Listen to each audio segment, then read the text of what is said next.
They often say that one thing that spoils a relationship many a times is not the things that are said so much, but the things that are left unsaid.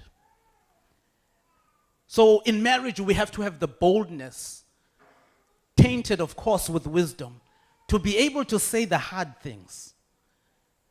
To be able to say the hard things. There are rules of engagement, of course.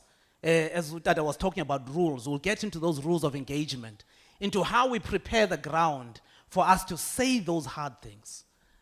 Because what happens is that when we ignore and don't point out the issues, in the passage of time, those things, they fester like a sore. And one day there will be an outburst.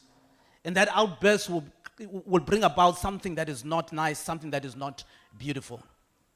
So we have to learn to deal with issues. Many a times people don't deal with issues because they want to be peacemakers. Earlier on in my marriage, I fell into this trap of being a peacemaker. When there was an issue, I didn't deal with that issue because I didn't want there to be any disturbance, especially as the sun set, when there were certain things that needed to be done. So I maintained the posture of a peacekeeper because I wanted to benefit from those activities.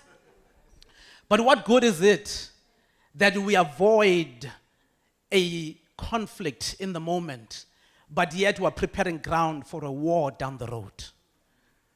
It is better that we deal with that conflict in that moment to prevent the war down the road.